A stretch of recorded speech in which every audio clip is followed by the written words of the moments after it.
When I say nexus, I mean that it is the connection between research and industry. As you can see, all these researchers' ideas must help the industry to grow and create employment. When I say innovation, we mean these new ideas. Have you ever seen, after drinking your former health bottles, you throw them away, but us as researchers, we pick them and make what we call a sustained basket. There's a problem of people spoiling the environment, and there is lack of knowledge pertaining waste management, which means waste management is the collection, transportation, disposal, or recycling and monitoring of waste. Very good.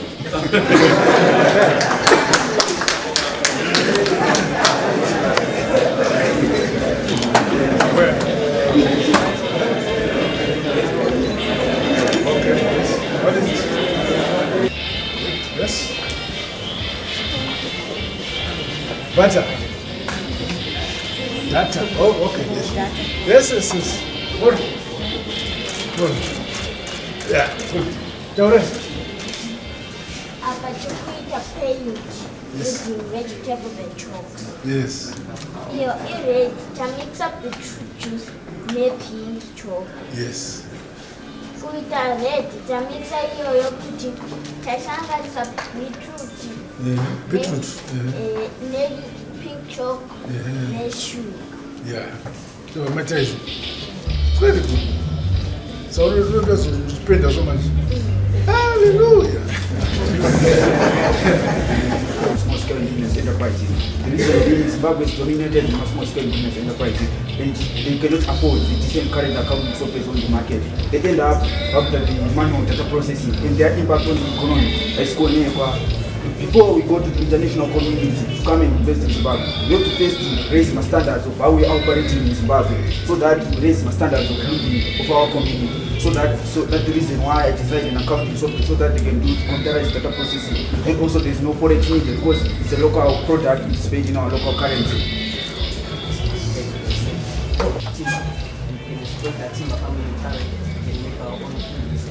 Stop global warming, because this morning is going to say stop global warming is produced by our animal feed. Last but not least, yes. Wireless control system. Yes. The wireless control system. Which school is it? Bello, okay. It's a wireless. Bello. This is a wireless control system. Oh, I think that's coming. China combined. This is a wireless control system. So it works with the transmitter body and the receiver watches out on this box. So if you press a button on this transmitter, electromagnetic waves are sent to the receiver. Then it can complete all functions. Here we're controlling the lights, this small boom gate, and placing the flag. So this can work at a range of 150 meters away from this system. So if I press D on this transmitter, this light will turn on. Same if I want the system off, I press D again. Then if I press A, this small gate will go up. Then if I press C, this small gate will go down. Then if I press D, this flag will start going up.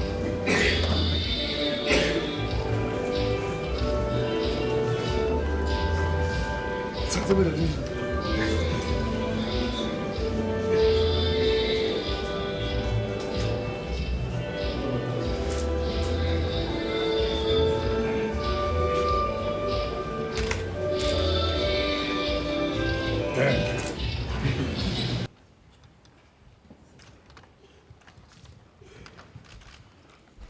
Ladies and gentlemen, to get proceedings underway, we'll begin with a rendition of our national anthem, and to lead us in that is the Air Force of Zimbabwe Brass Band.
I'd like to encourage you to remain standing as we invite forward the Reverend Samuel Chita to dedicate this morning's proceedings in prayer.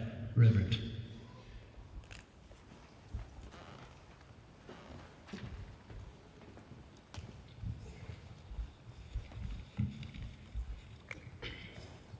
Shall we all bow our heads for a word of prayer?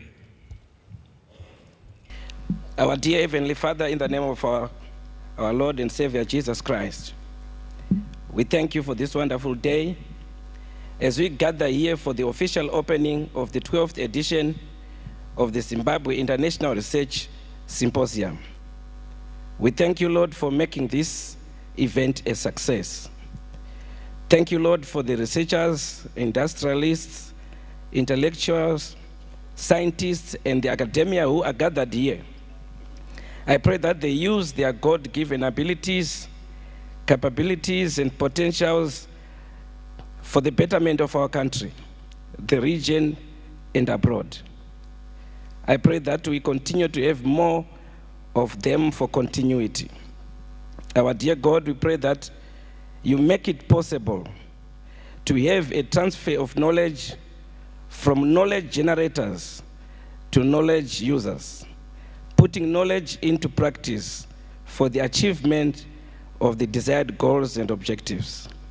I pray for our national leaders that you continue to grant them wisdom as they execute their mandate. This morning, we acknowledge your lordship and kingship over us, and we ask for your blessing upon this gathering. We ask all this in the name of our Lord Jesus Christ. Amen. God bless you all. Thank you.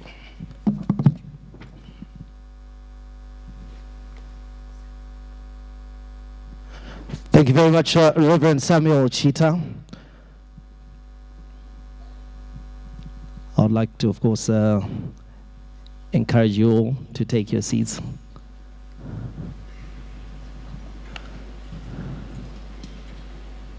Just a quick reminder once again that if we could all just switch off our cell phones or put them on silent. His Excellency the President and the Commander-in-Chief of the Defense Forces of the Republic of Zimbabwe, Comrade Emerson Dambudzo Mnangagwa, the Honorable Vice President of the Republic of Zimbabwe, Honorable Kembo Mohadi, the Chief Secretary in the Office of the President and Cabinet, Dr. Mishek Sivanda, Mr. Ringson Chitsiko, the Permanent Secretary in the Ministry of Lands, Agriculture, Water, Climate and Rural Resettlement. Our international guest speaker, Mr. Amir Butt, the Chief Executive Officer of Lancor Scientific Limited, who is from the United Kingdom. Government ministers here present, our visitors from abroad, all protocol observed. Ladies and gentlemen, welcome to the 12th Zimbabwe International Research Symposium. May we give our organizers, ladies and gentlemen, a warm round of applause. An event of this magnitude spanning over at least 3 days would not be possible without the support of our sponsors. And please bear with me as I run through this list of support received for the symposium. It is quite extensive. We would like to thank the government of the Republic of Zimbabwe, and we are so happy that Your Excellency, you are here as the head of the government.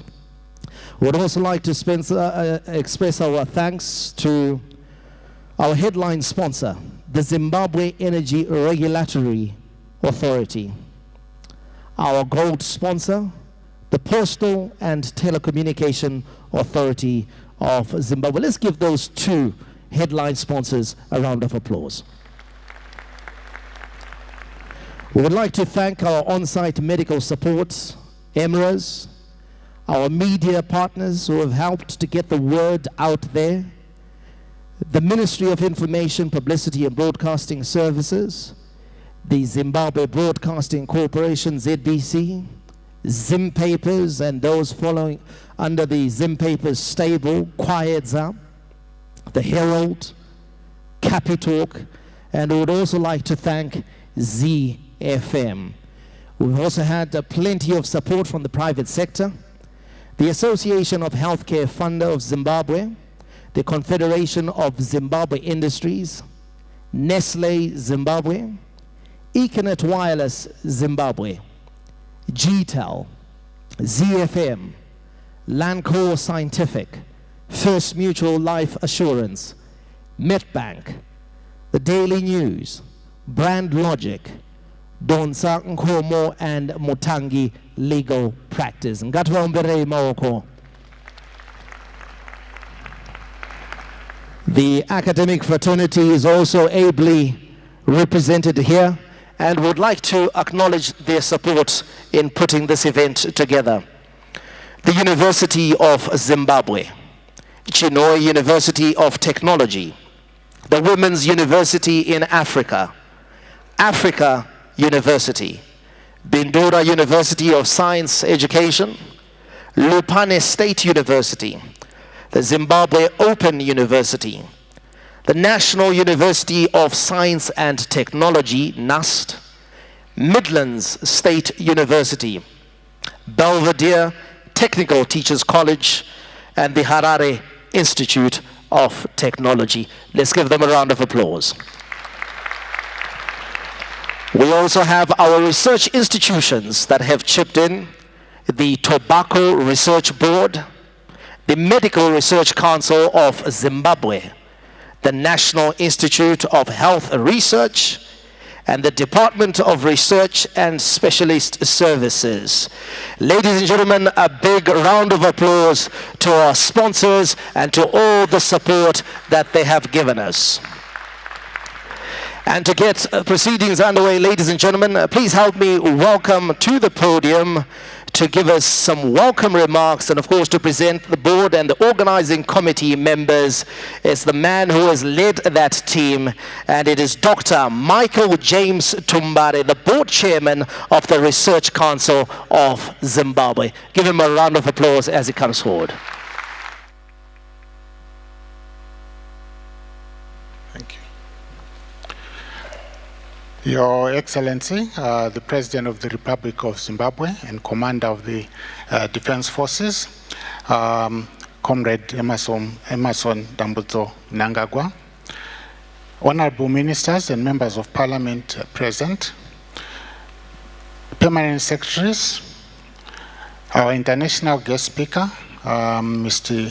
Ameya Bhatt, members of the Diplomatic Corps, our research board vice chairperson, Professor Stolen Young, and other board members present, senior government officials, vice chancellors and heads of tertiary institutions, chairpersons and chief executives of public and private enterprises, our students who have come to participate with us here, and researchers, invited guests, ladies and gentlemen, all protocol observed.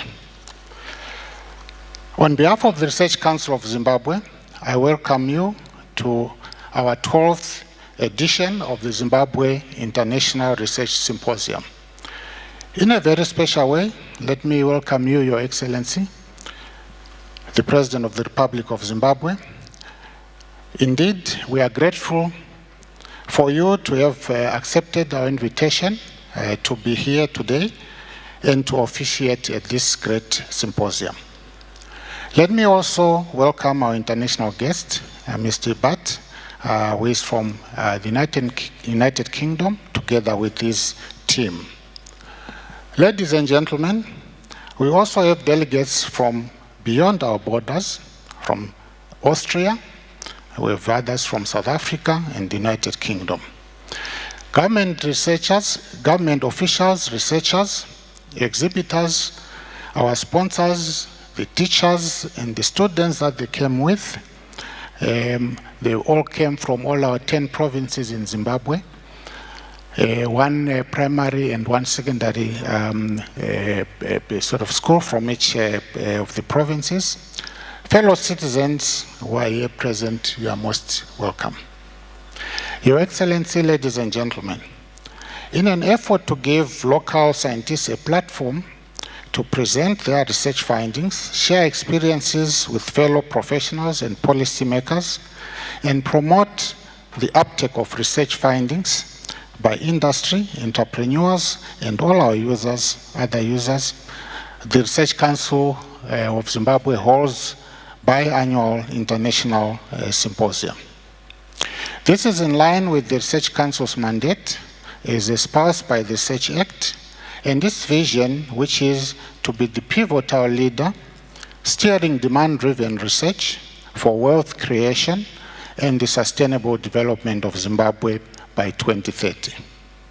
Your Excellency, the theme of the 12th Zimbabwe International Research Symposium is the nexus between research and industry, key to innovation and sustainable development. Our nation's aspiration is to be an upper middle income country by 2030, driven by rapid industrialization and modernization. To achieve this, there is need to bridge the gap between research and industry. Industry is a key player of the national science, technology, and innovation system. Its role is acquisition of new knowledge from researchers required for innovation.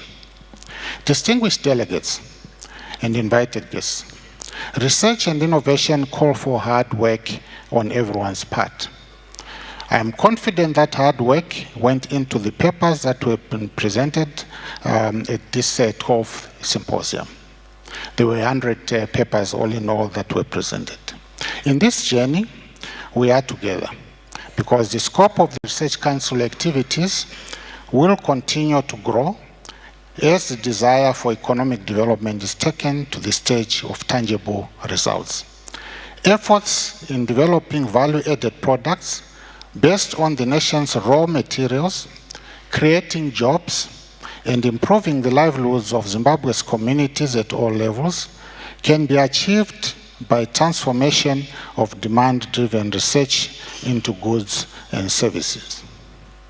Your Excellency, I am pleased to inform you that we are beginning to reap the benefits from hosting this symposium. Having provided platforms for interaction of generation and users of knowledge, innovations have been realized in various fields of our economy, hence the awards that we are going to give today. I would like also to introduce to you the 12th Zimbabwe International Research Symposium Organizing Committee, which was led by Dr. Dalia Garwe, a member of the Research Council of Zimbabwe Board, who is also the General Manager at the Tobacco Research Board. Can I call upon Dr. Garwe and your team, please? I think let's give them a big hand.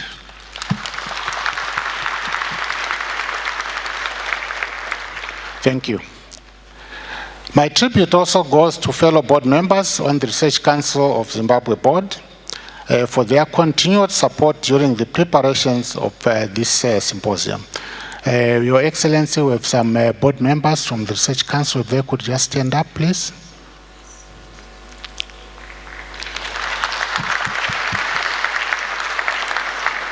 Thank you. Your Excellency, allow me to mention that the Research Council of Zimbabwe has registered achievements. These include the successful hosting of this biannual symposia, establishment of the National Research Database of Zimbabwe, which is an online, integrated, and comprehensive one-stop shop covering all public domain research in Zimbabwe and the administration of research grants. The Research Council of Zimbabwe also continues to perform its statutory obligation of registering foreign researchers conducting research in Zimbabwe. The registration of foreign researchers is done with the spirit of ensuring collaboration between Zimbabwean researchers and their foreign counterparts within and beyond the region. Currently, Your Excellency, ladies and gentlemen, the Research Council is administering 7 projects under the National Geospatial and Space Agency Research Program.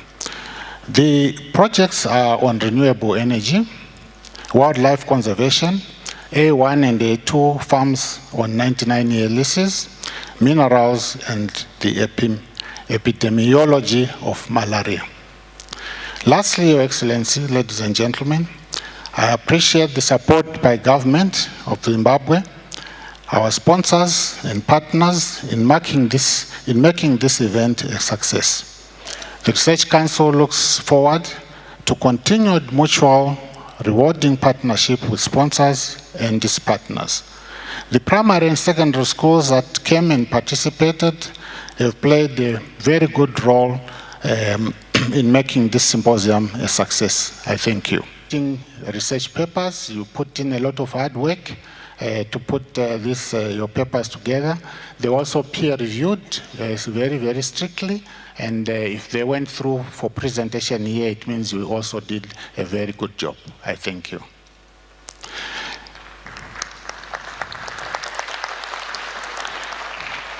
Your Excellency, ladies and gentlemen, I thank you very much, and you are most welcome to this symposium. Thank you.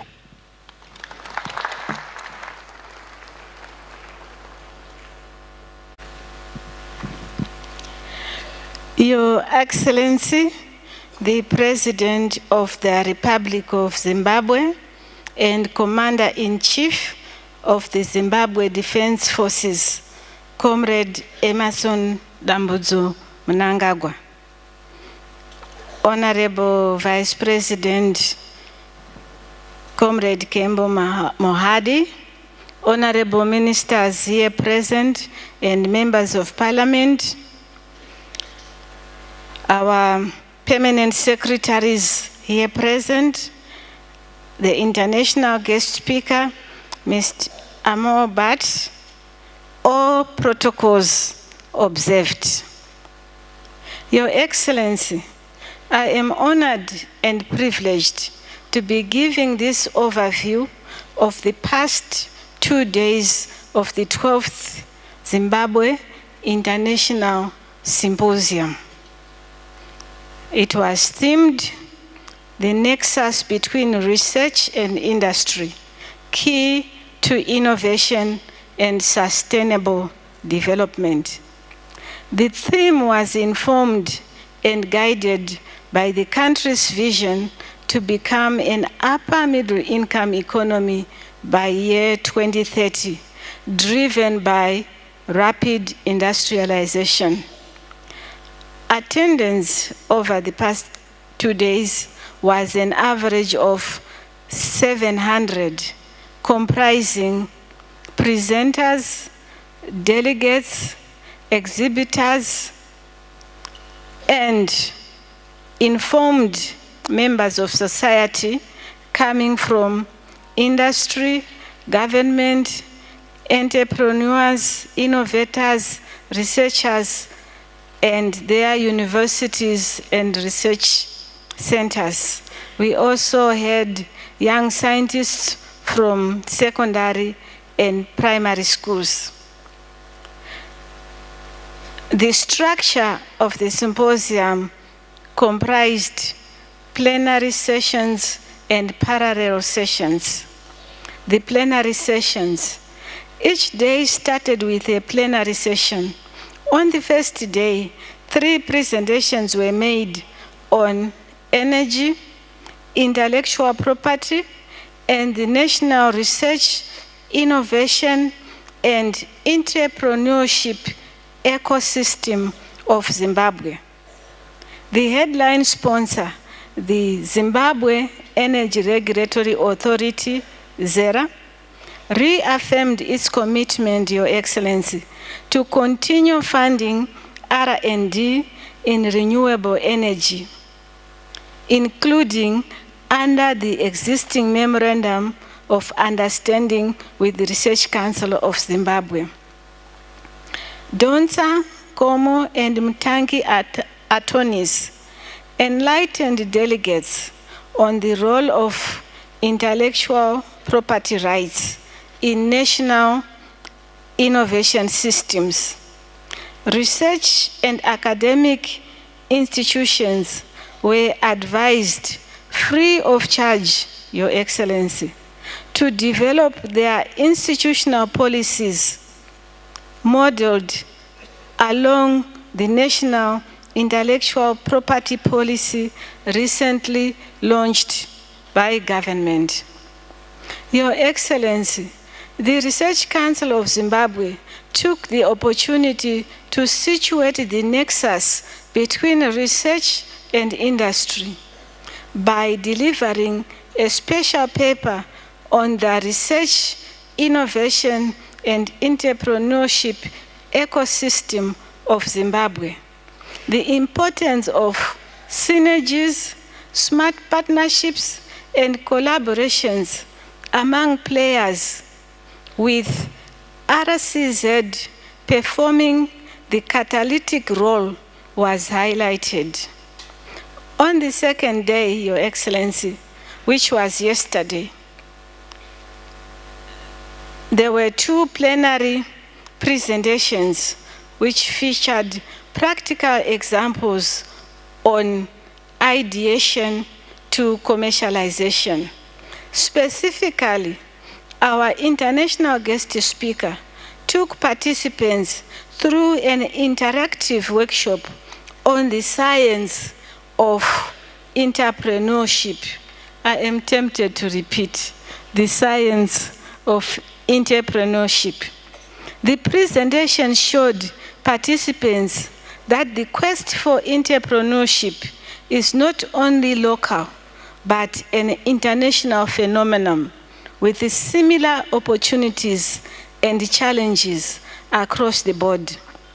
Your Excellency, the take-home messages were on visualization, team building, methodical progression, governance, capacity building, and going for the long haul. Closer to home, the Postal and Telecommunications Regulatory Authority of Zimbabwe, POTRAZ, gave a presentation on their innovation drive, which is supporting local innovators to use ICT solutions for sustainable development. Testimonials from 2 young innovators who were beneficiaries of the POTRAZ Innovation Drive captivated the audience.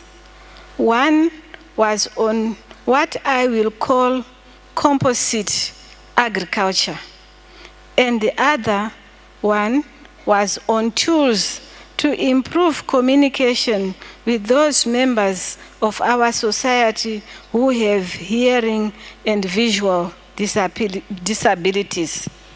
Coming to the parallel sessions, Your Excellency, 83 research papers in 4 parallel sessions were presented by local and international authors across the 4 national research priority areas as follows. 1, social sciences and humanities, 19 papers. 2, sustainable environment and resource management, where involves your agriculture, mining, energy, water, climate change, going up to 9.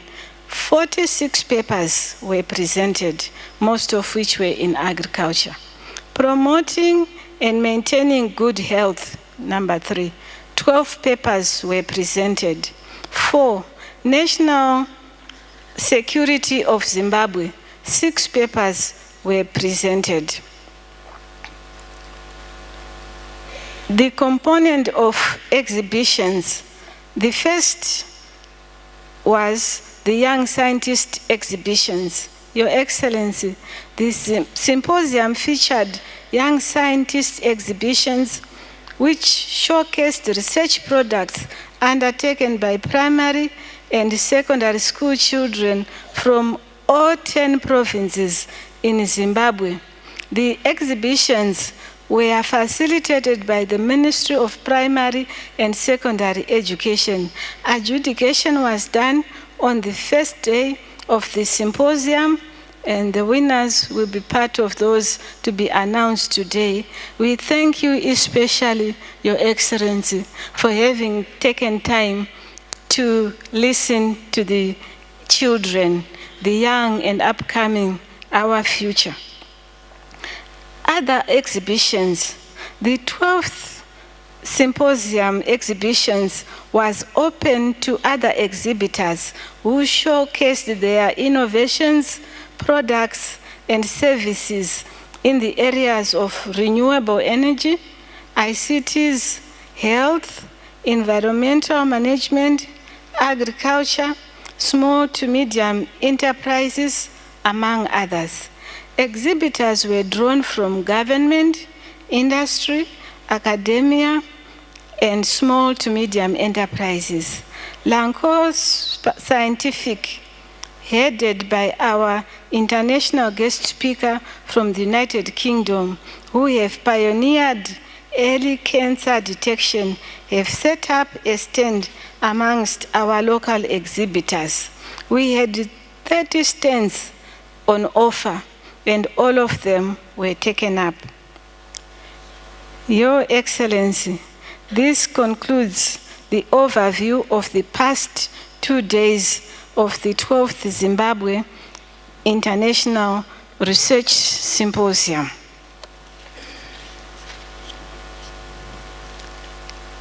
I will now move on to the next part, which is introduction of the 12th Zimbabwe International Research Symposium International Guest Speaker.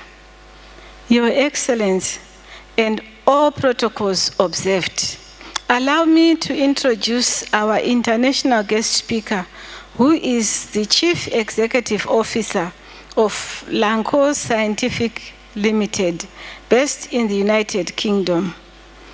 Lanco Scientific has branches within the European region. The international guest speaker, Mr. Butt, is a graduate in artificial intelligence from the University of Manchester. He has worked with over 100. He has worked together with boards of over 100 high-growth companies.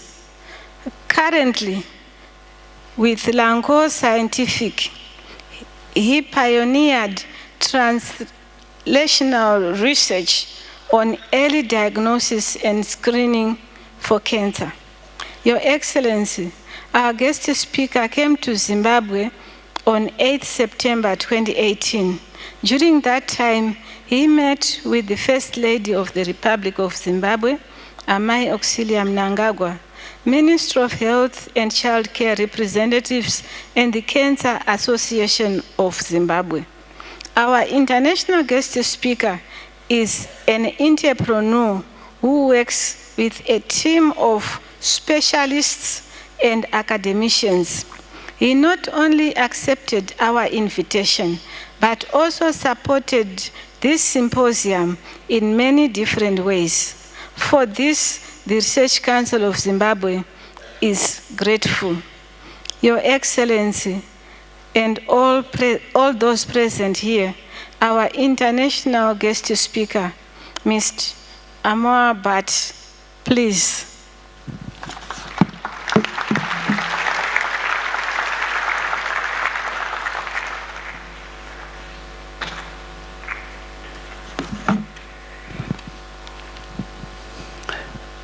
Good morning, Zimbabwe.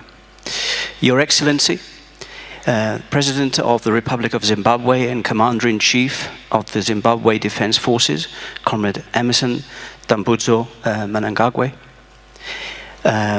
Honorable Vice President, Comrade Kembo Mahadi, Honorable Ministers and Members of Parliament, Honorable Minister for Harare Metropolitan Province, the Chief Secretary to the President and Cabinet, Dr. Mjn Sibanda, Permanent Secretaries, the international guest speaker, myself, members of the Diplomatic Corps, Research Council of Zimbabwe, Board Chairman, Dr. Tumbare, and board members, senior government officials, vice chancellors and heads of tertiary institutions, chairpersons and executives of public and private entities, headline sponsor Zimbabwe Energy Regulatory Authority, goal sponsor Postal and Telecommunications Regulatory Authority of Zimbabwe, our special delegates, the retired senior scientists and industrialists, session chairpersons, of course, plenary and parallel session presenters, local and international delegates, teachers, students, pupils, ladies and gentlemen, I'm grateful for the invitation to attend and the honor of speaking today. I was asked to come and speak a little bit about our experience with Lancaster Scientific, in particularly the journey that one takes as an entrepreneur. And I've titled my presentation Dare Ever Mightier Things, which is the strapline for the Jet Propulsion Laboratory. And I'm sure if you look at the picture, you can understand where that's coming from, and there are industry leaders that everybody has heroes of, and if you can visualize your own personal hero.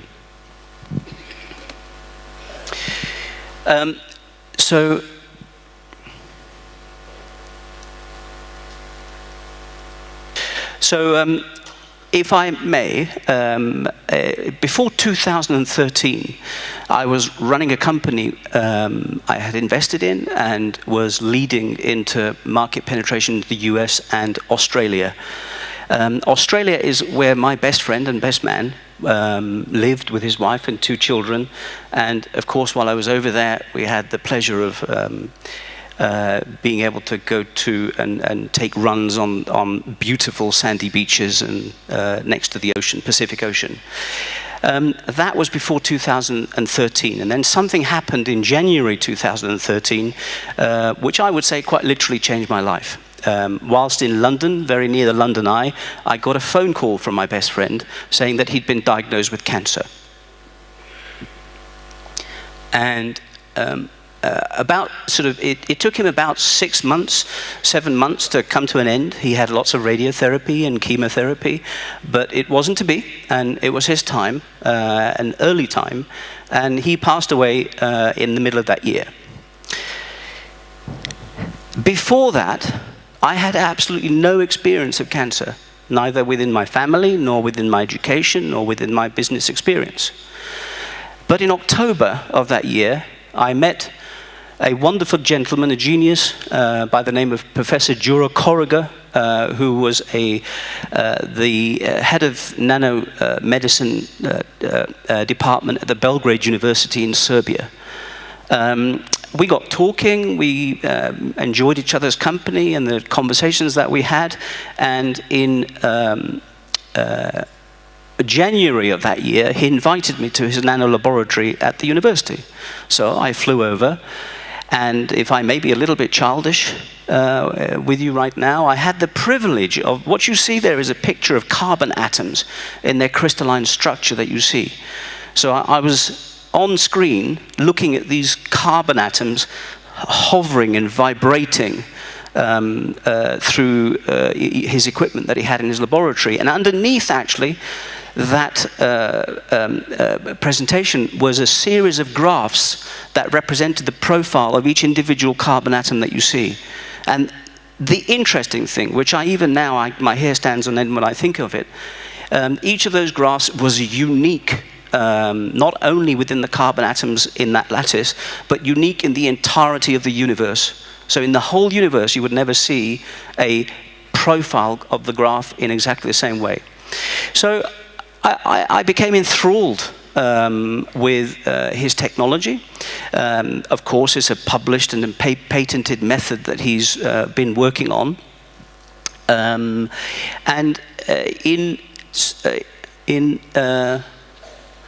This particular method is called the optomagnetic imaging spectroscopy. So, roughly, what does that entail?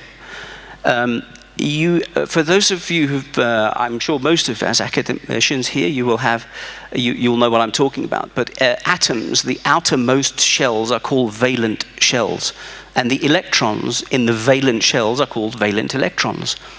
These shells, they really, really want to have a certain number of electrons to be within those shells. An example is 8. So if a shell has 8 electrons, it's happy. It's not very reactive, and those are called the inert gases or the noble gases. When you look at the periodic table on the right-hand side, that's where they occur. But if there's a hole, if there's a gap on that outer shell, then that's the basis, the fundamental basis of chemistry. because different atoms cooperate with each other, share their electrons, and pretend that their shells are full. That's the basis of chemistry. Now, the interesting thing is that light, being an electromagnetic wave, two parts of it, an electro and a magnetic, there is a way of determining the magnetic nature of whatever you are looking at, whatever material you're looking at, by interrogating the interaction of quantum particles, of photons of light, and these valent electrons. And you do some fancy mathematics based on the Maxwell horseshoe, and you are able, and this is the genius of Professor Corriger. He tells me the story of when it very first occurred to him, this epiphany moment. He says it's so acute, and those researchers amongst you here will, I'm sure, understand this acute elation that you have when you have that kind of epiphany. He realized that there was a difference between the electro and the magnetic part, a difference that he could harness to strip away the electrical part, leaving you only the magnetic information. It's the same kind of information that you have when you're using an electron, a magnetic force, or an atomic force microscope. So the table on the where it says skin cancer, the middle column represents the signal or the readings that you get with different kinds of tissue that you present from a magnetic force microscope. Now, I hope you can see the board, but if you can't, it ranges normal skin reading of 1. Units are irrelevant, but the range is important, to malignant lesions, which go to 37.5. There or thereabouts, which gives you a range of 1 to 37 to be able to determine the presence of cancer using a magnetic force microscope. With the professor's method, now these machines, magnetic force microscopes, they can cost hundreds of thousands of pounds, and they're quite big and bulky, and normally you use them in laboratories and universities and big companies who are doing quantum or nanoscale research.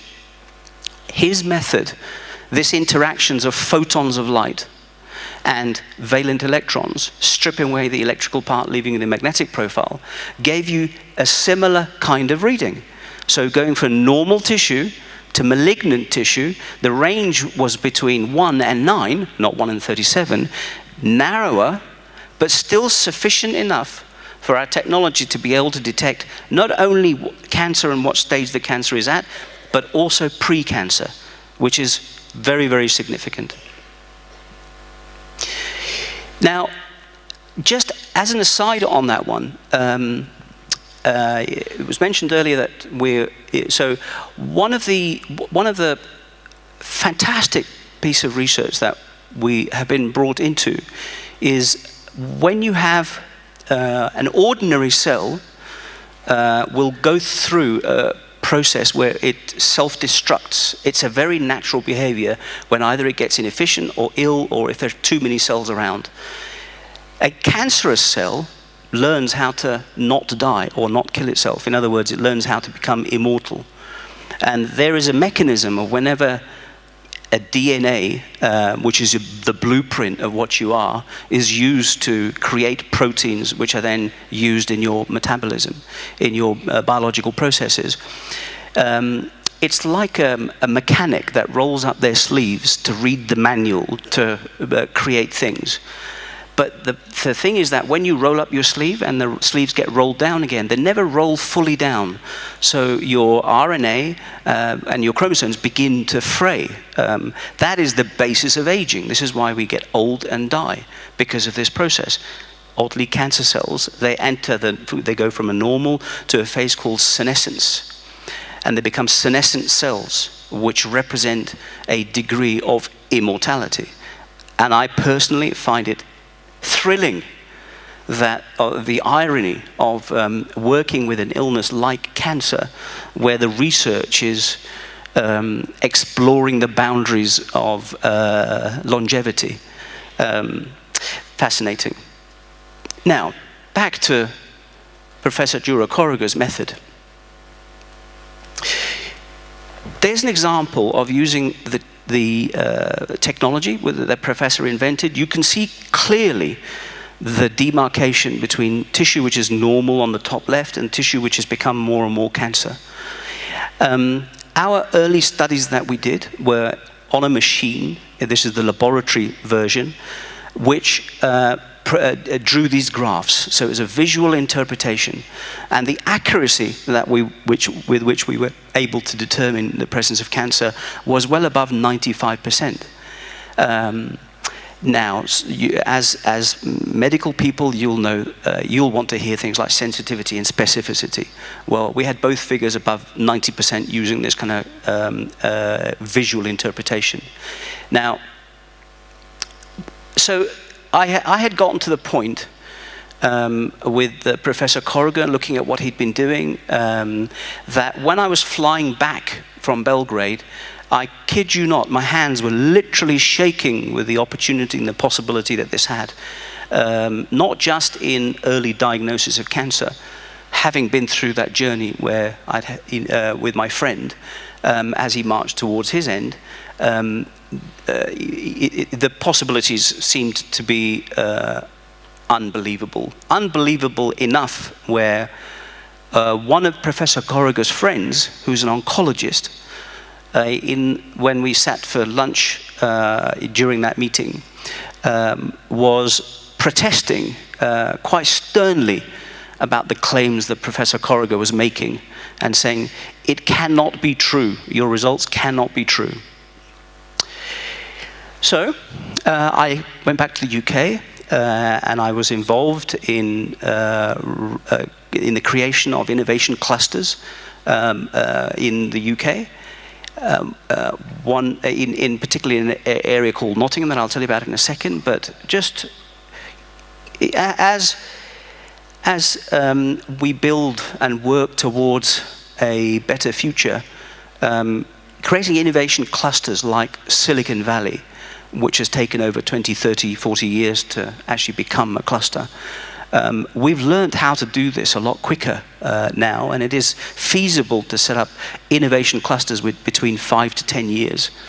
And innovation clusters, of course, are where you've got specialists and groups of companies in a particular field which establish an expertise and global relevance.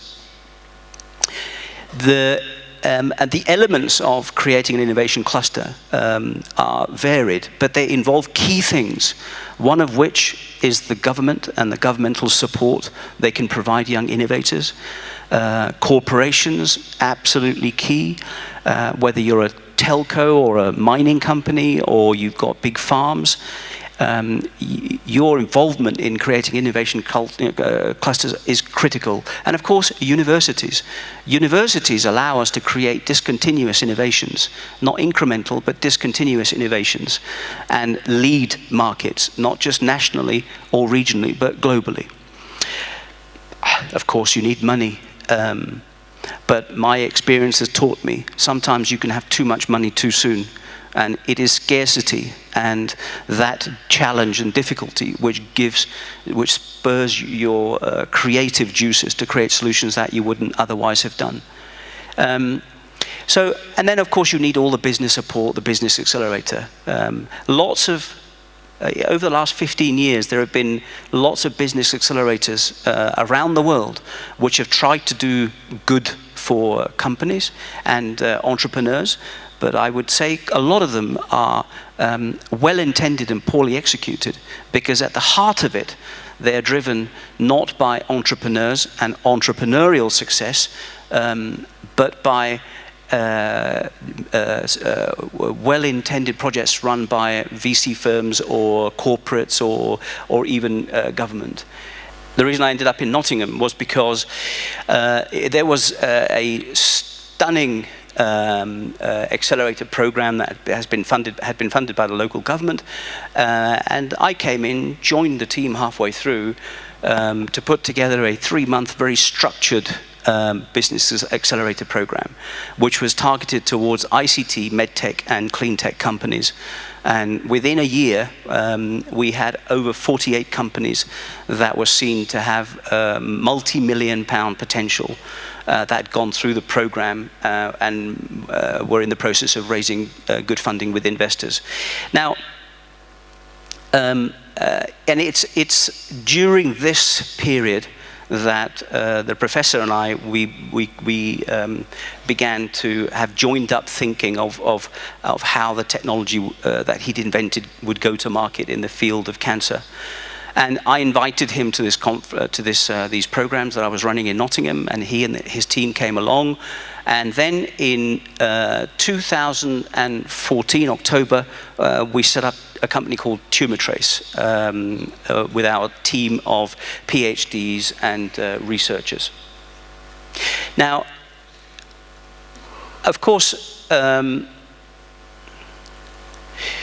I said to you earlier on, one of the things that you really, having this conversation with Professor Jadran Bandic about his skepticism on the technology, one of the first things we engaged in was validation, which wasn't just in the laboratory, but in the clinical environment.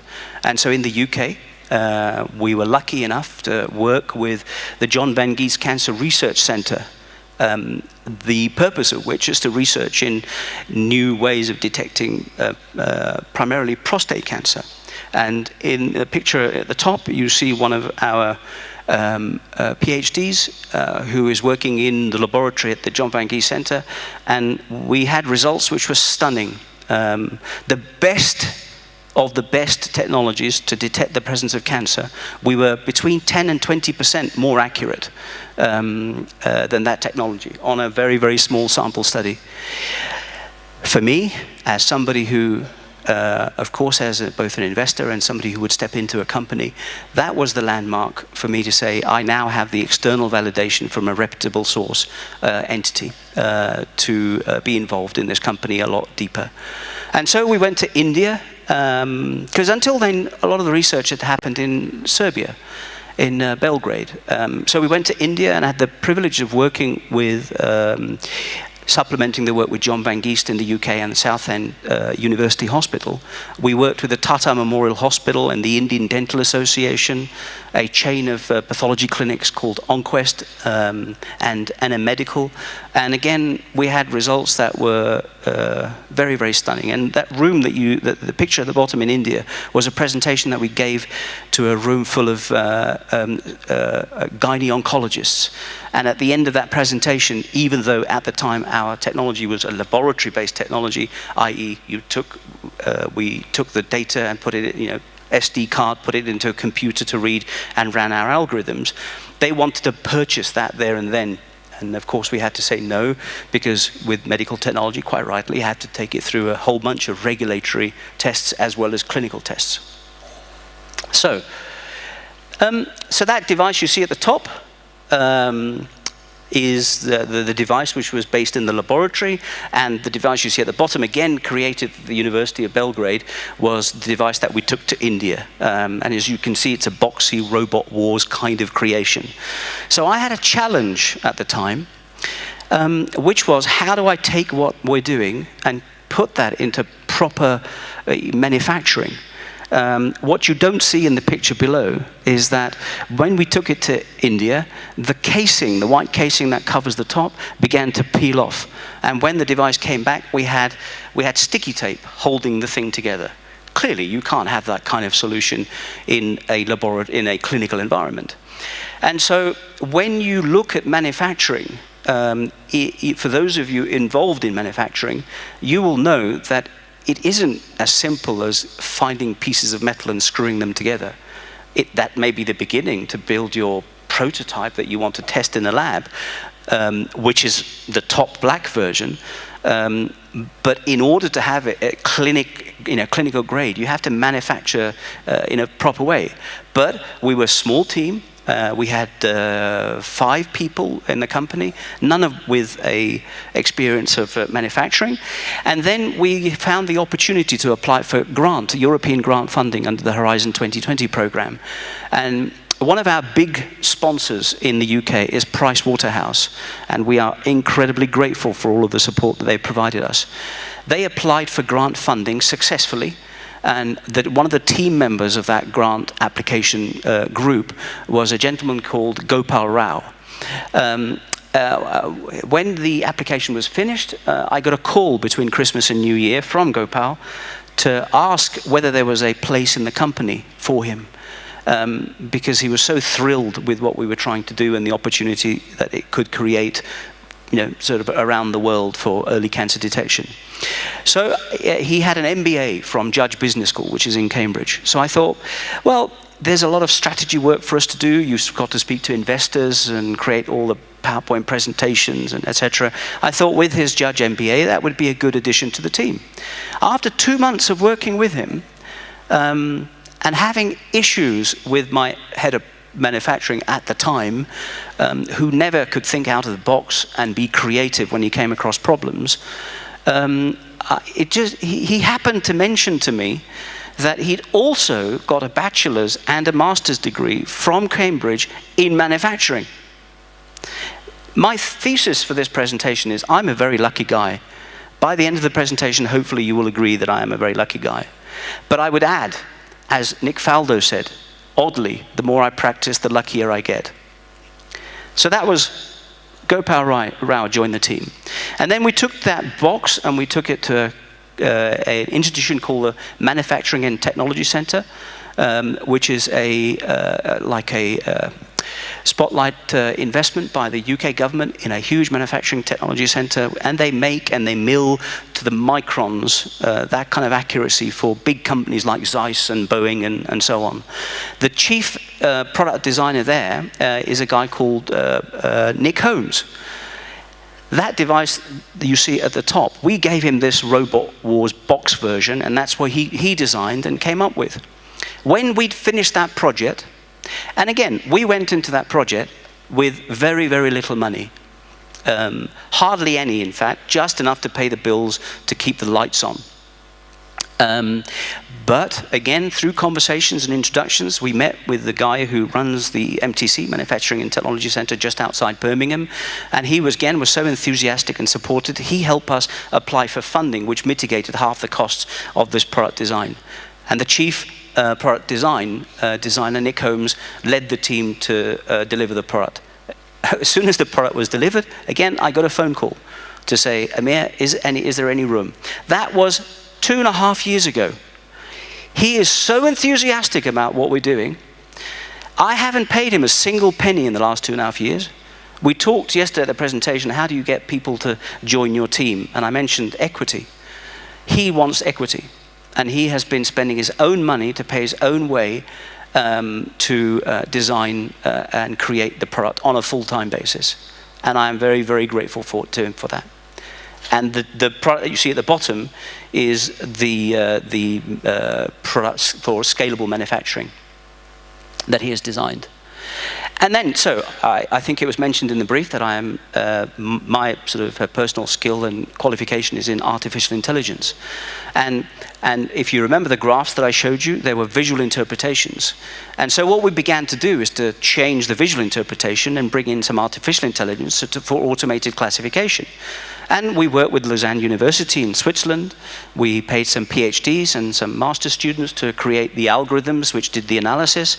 And we got to using not visual, but automated classification. And we're at an accuracy of 90% with cervical cancer, with sensitivity and specificity both above 85%. The problem was that these solutions, these software that we developed, was using things like MATLAB and R. Students among you and professors, I'm sure you'll be aware of that. They're teaching tools and they're prototyping tools at best, something you can't sell.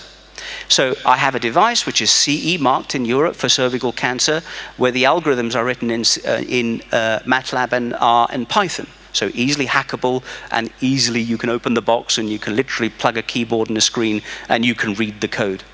So I spent 3 weeks rolling my sleeves up and writing a bit of artificial intelligence code using a tool set which has been made open source by Google called TensorFlow.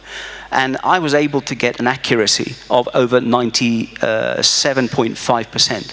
Now, for those of you who understand anything to do with AI, although I'd had that kind of accuracy on the code I had written, there is a risk that the software that you've written is what's called overfitted. In other words, it's fantastic on the sample set that you provide at such a high accuracy that I was nervous about including it in my tool set.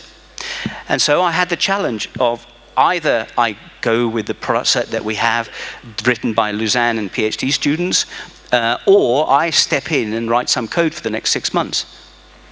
About 2 weeks after these discussions that we had internally in trying to solve the problem, I got a phone call from a Professor Paul Derbyshire, who was the youngest maths professor in England in the early days, was a highly paid quant on Wall Street, and in around about 2007, in a meeting in Wall Street that he was having in the company, he suddenly flipped, something flipped in his head, and he said, this is Emperor's new clothes. I need to do something better with my life and my talent.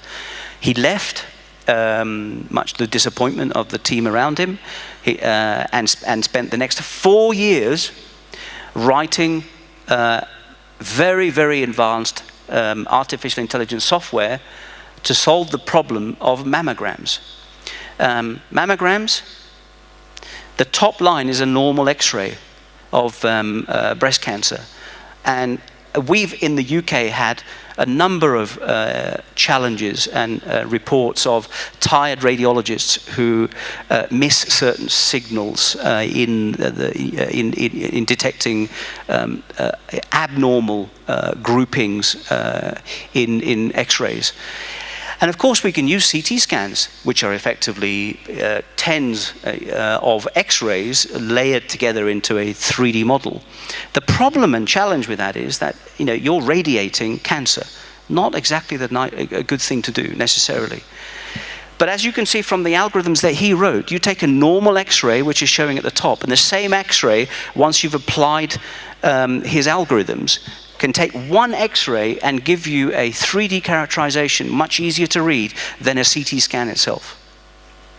So we spent a lot of time together understanding so I understood what he was doing, he was understanding what we were doing, and later that year, I bought his company and brought him into this company called Tumor Trace. And we now have his algorithms and this technology, which is giving us quite an uncontested market opportunity. And then I met somebody called Professor Roland Schlesinger. He is my chief medical officer. He's the academic, and he's a purist. He is the lecturer of clinical risk and regulation at the Sigmund Freud University in Vienna, Austria. And I hate him and I love him to bits. He makes sure that everything that we do, whether it's the messages that go out with the company, whether it's the clinical work that we're doing, is done to the highest standards. And if you've ever had any dealings with people and the rules in Austria and Germany, you know that they do exactly how it's meant to be done. And so you know that if your clinical regulatory work is being managed and conducted in Germany or Austria, you can bet your bottom dollar it's been done right. He is so cantankerous that I will, for example, go from my trip to Zimbabwe, go back very enthusiastic about we can do this, we can do that. His immediate answer is always no. But you know what? I need that no. The reason I need that no is because one of the things my father taught me was you should listen more to the people who say you can't do something than people who praise you. Because the people who praise you, they're telling you something you already know. But people who say you can't do things, they may tell you something you haven't considered yet. So I love him and hate him at the same time. And because of his efforts, the kind of work that we're doing and the rigor that we want to follow, we have the privilege to announce, and for those of you who are academics who are looking to start up your own businesses, you understand what this kind of support actually means for a company like Lancor. The government of Austria invited us to set up a cancer research laboratory in a city called Graz, where they have the world's largest biobank. So access to biological samples, of course, is critical when you talk about artificial intelligence and training. And so So in November last year, we set up the company in Austria, which, by the way, I don't know what it takes to set up a company in Zimbabwe. I bet it's a lot simpler than in Austria, because in Austria, you have to spend about 90,000 euros and petition a judge to open a company to trade. Again, if you do business with a company based in Austria, you know that it is highly legitimate. So, cancer screening for everyone, everywhere. This is our vision. Do you know how many people have said to me, that's a ridiculous vision because you'll never ever achieve it? How can you even make the statement? So you know you have a vision statement and a mission statement and like a marketing strapline. Our marketing strapline is find cancer early. About 9 months ago, our marketing strapline was cancer beating platform. Because if you catch cancer early enough, you can treat it. Perhaps other than pancreatic cancer, most cancers are treatable, right?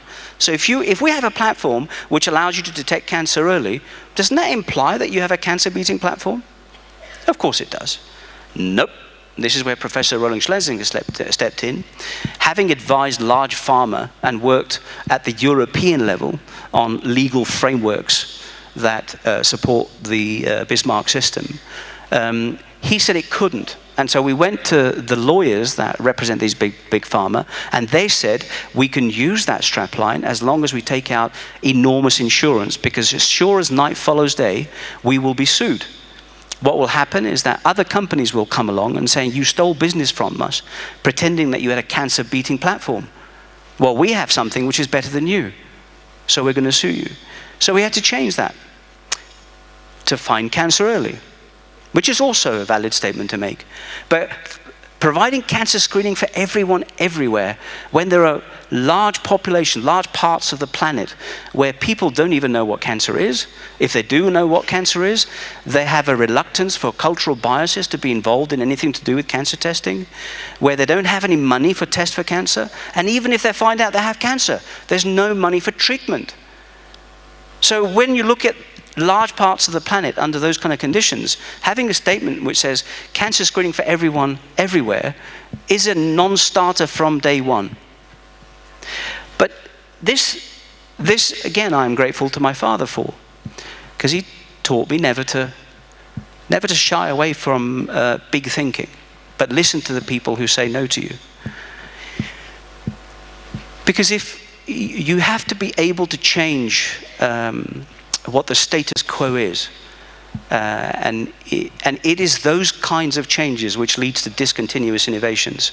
And from Lancor scientific perspective, the access to the kind of technology we have from Professor Corriger, with the combination of something which is blockchain technology, which is basically a distributed database, we're able to combine the two technologies together and genuinely be in a position to provide cost-effective, accurate, mobile cancer screening technology, which is what we're doing.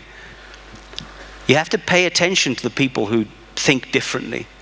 And I'm now talking to those not looking to support our entrepreneurs and academics. Don't be afraid of big things. Something my father taught me. I'd like to play you here a very short video. It's one of my favorite films. I hope you don't mind. But I think it represents the spirit of entrepreneurialism. Entrepreneurialism is not you have a go, see if it works, and stop. Entrepreneurialism, you start working on the idea that once you've validated it, that it's a good idea to start working on, and you find ways. You find ways until you have found the way. So thank you. Welcome to the Astronaut Candidate Program. Now pay attention, because this could save your life. Trust me, I know what I'm talking about. All right, let me get a few things out of the way right off the bat. Yes, I did in fact survive on a deserted planet by farming in my own shit. Yes, it's actually worse than it sounds, so let's not talk about that ever again. The other question I get most frequently is, when I was up there, stranded by myself, did I think I was going to die? Yes, absolutely. And that's one you need to know going in, because it's going to happen to you. This is space. It does not cooperate. At some point, everything's going to go south on you. Everything's going to go south, and you're going to say, this is it. This is how I end. Now, you can either accept that, or you can get to work. That's all it is. You just begin. You do the math. You solve one problem, then you solve the next one, and then the next. And if you solve enough problems, you get to come home. Thank you. Of course, being in space is an analogy for being an entrepreneur. Entrepreneurialism is hard work, and things will go wrong. How you behave and how you react to when things go wrong is the difference between success and failure. So, as I'm beginning to conclude, I said to you at the beginning, I'm a very lucky man. I've hopefully given you some of the indicators how true that is. But I'm not unique. Every human being is a lucky man. And for those of you who have faith, you'll know the power of prayer. And it is amazing what you can be given, depending on how you ask for it. So, I have had the privilege of contemplating so many different things, like, for example, consciousness. What is consciousness? Before I even met Professor Corrigan, an area of interest of mine was the work conducted by Sir Roger Penrose, an eminent physicist in the UK, and Professor Stuart Hameroff from Arizona University.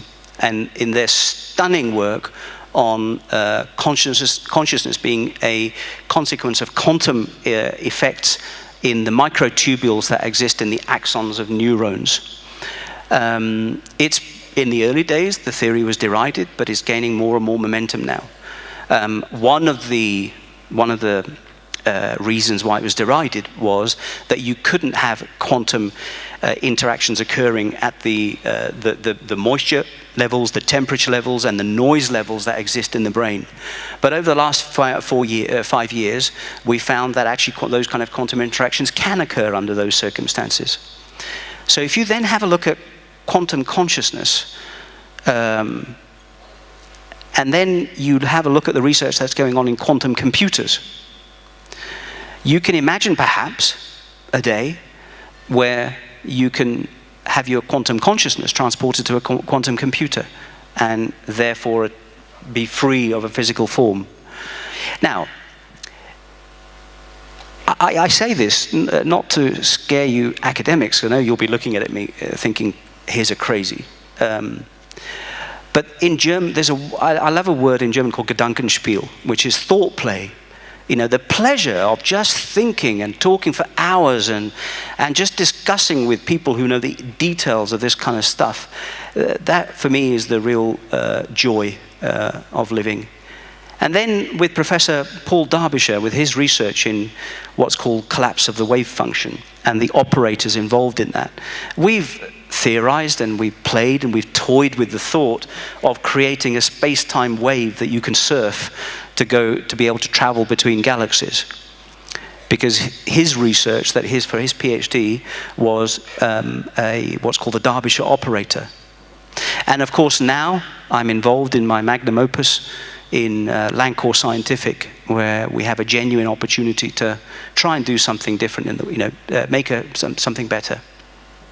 And so therefore I'm grateful to my father for the lessons he taught. I'm grateful to my friend for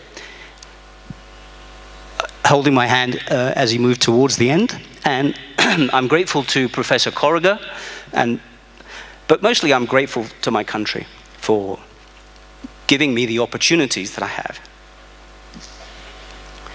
And here is where I would say that with all the opportunities that I have, one of the things that my father taught me was, you work hard today to make tomorrow better. So when my father calls, I must listen, and I must dare ever mightier things. Thank you.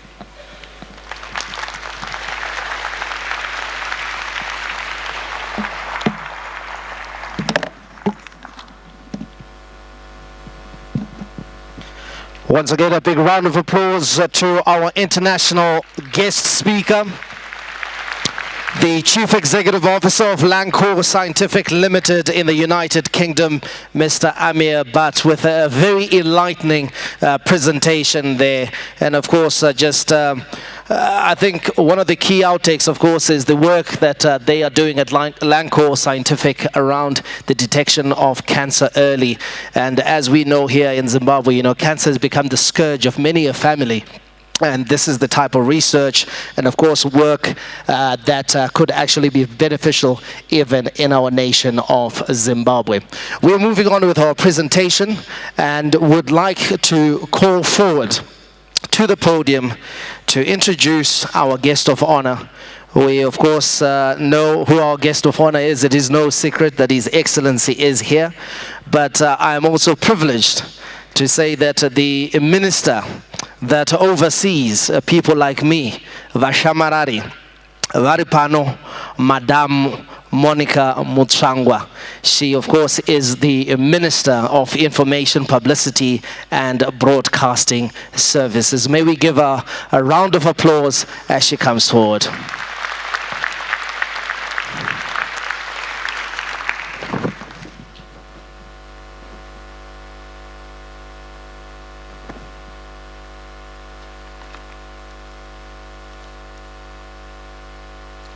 Thank you, Director of Ceremonies. His Excellency, the President of the Republic of Zimbabwe, Honorable Ministers who are here, Members of Parliament, Research Council of Zimbabwe Board Chairman, Dr. M.J. Tumbare, and other board members who are here, Permanent Secretaries who are here, the international guest speaker, who has just finished talking to us, and other international guests who may be here, members of the diplomatic corps, senior government officials, vice chancellors, and heads of tertiary institutions, teachers, students, pupils, ladies and gentlemen, comrades and friends, good morning.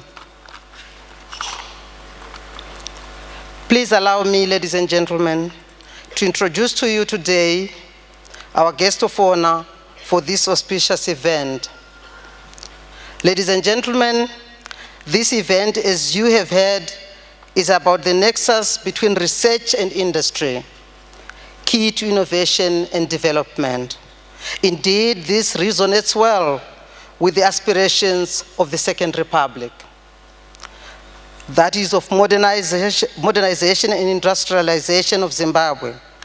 The purpose of this symposium is to make the national research, science, innovation, and entrepreneurship ecosystems work for the realization of Vision 2030. I'm informed the symposium has attracted researchers, young and seasoned scientists, exhibitors, entrepreneurs, industrialists, and government officials. Your attendance is testimony to your desire to work towards achieving the desired objective of Zimbabwe attaining middle income status by 2030. Our guest of honor is a revolutionary and a politician. He rose through the ranks in government. He served as a Minister of State Security, as Speaker of Parliament, as Minister of Rural Housing, as Minister of Defense, Acting Minister of Finance, and Minister of Justice and Parliamentary Affairs, and Vice President. Our guest of honor is a strong supporter of research. Research, innovation, and entrepreneurship is epitomized by the national mantra, Zimbabwe is open for business. Business thrives within research, innovation, and entrepreneur environment. In the 2019 budget, allocation for research and development amounts to 0.3% of the entire budget. Ladies and gentlemen,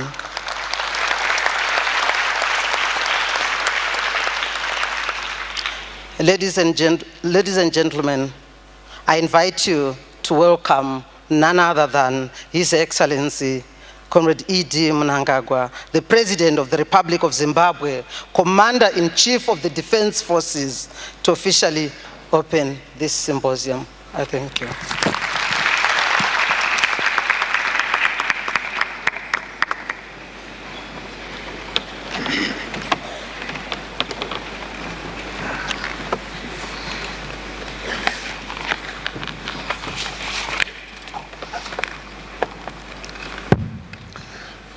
Pray, be seated.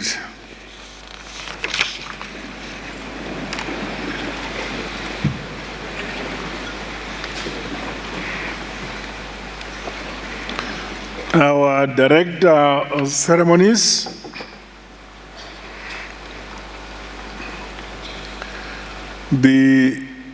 our international guest speaker, Mr. Amiri Bhatt, Research Council of Zimbabwe Board Chairman, and other members of the board.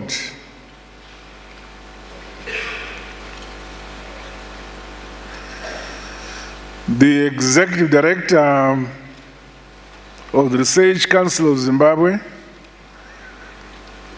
Madam Zite, senior government officials who are present, heads of research institutions and councils, heads of parastatals and captains of industry who may be here, representatives of academia, teachers and students who are here, invited guests, ladies and gentlemen, comrades and friends. I'm honored to address you today at this 12th Zimbabwe International Research Symposium. Research, which is one of the key components to the socio-economic development of the Second Republic of our country. As such, my government applauds this gathering, which brings together stakeholders in the policy, research, innovation, entrepreneurship, and industry sectors of Zimbabwe and beyond to discuss, share, and explore aspects around research. The National Research Agenda, among other issues, is why we are here. The nexus between research and every facet of human development, as well as the importance of research to the continued growth and development of our country, cannot be overemphasized. Research is at the very heart of our decision-making process. The decisions for the direction of a nation cannot be made in a vacuum, and government needs scientific research finding embedded in all spheres of our economy. Research is essential to economic development through innovation, increased production, efficiencies, and effectiveness. What policies have succeeded in other countries across the continent, and what policies have not worked? This hinges on research. Where we can cut costs and where we can increase government revenue, research is key to our desire to efficiency in the building of our economy under the new Zimbabwe we all want. My administration, therefore, remains committed to support and facilitate platforms such as this one to enhance the nexus between our country's growth trajectory and research across all sectors of the economy. To this end, I urge the Research Council of Zimbabwe to be more robust in the coordination, promotion, and supervision of research throughout the country. More so, as we quest to leapfrog the development, modernization, and industrialization of our economy towards middle income status by 2030. Research efforts across all sectors of our economy must take a substantial and a vital contribution to the development of our country. It is therefore integral that all stakeholders identify research aspects whose output has the potential to help produce world-class goods and services within their specific fields. We are indeed an educated, disciplined, and creative nation, but this is no longer enough without research. Today, research is becoming more and more competitive as an essential driver to the growth and prosperity of any nation.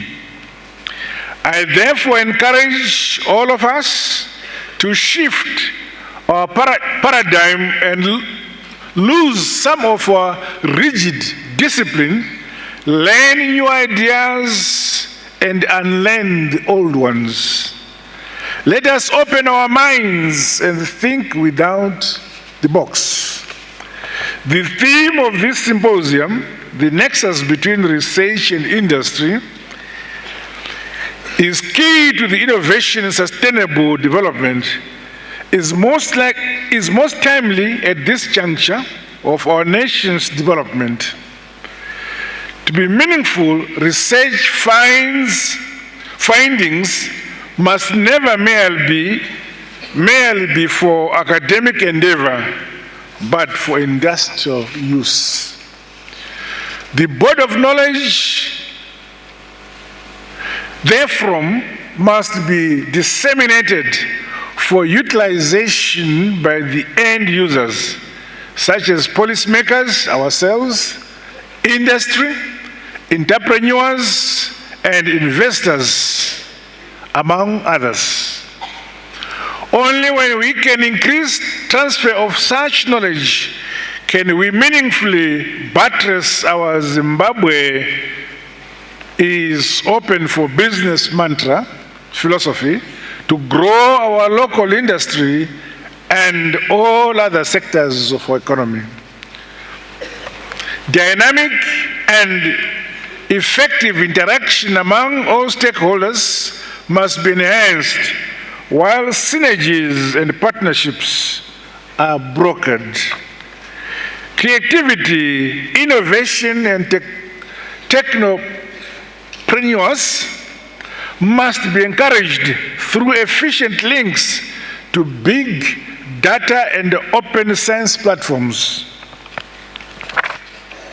My administration remains committed to invest in research and development through the allocation of at least 1% of GDP towards research.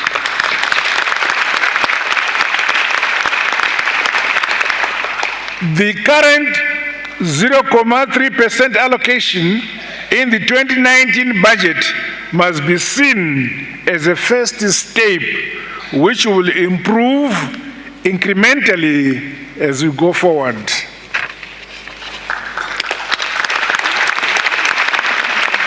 Allow me to reiterate my government's determination to to accelerate the modernization and industrialization agenda within our economy with the requisite focus on market-driven policies.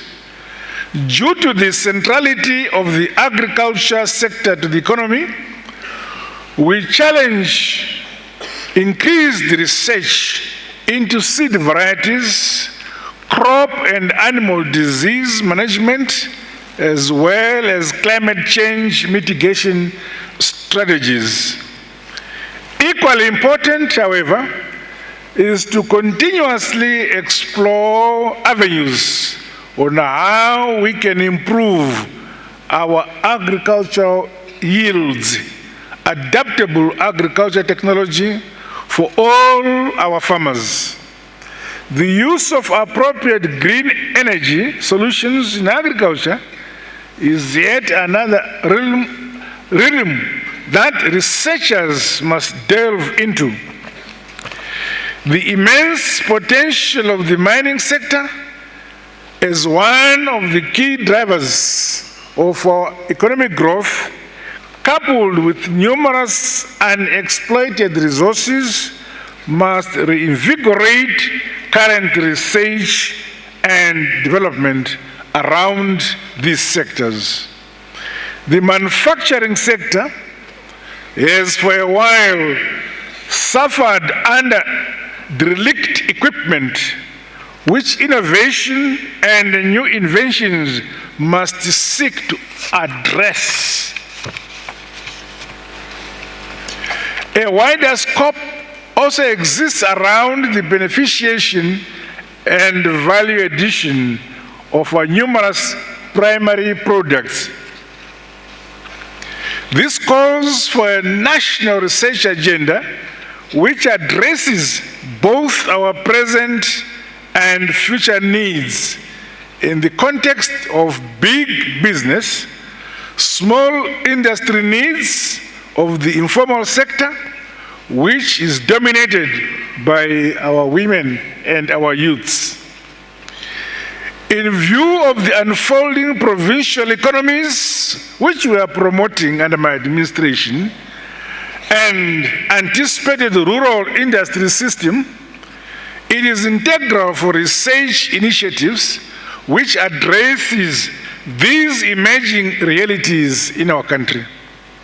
Furthermore, research, innovation, and inventions must be aimed at benefiting the ordinary people throughout the country, whilst propelling our country's industrialization agenda. We must thus foster a culture of research and innovation at the national, provincial, district, and ward level. Research teams must be established to give gravitas to innovation and initiatives. Ladies and gentlemen, and distinguished guests, I was extremely impressed as I went around the exhibitions by the young peoples from primary and secondary schools in the country, from all the provinces. The talent that our children have, we must support them. The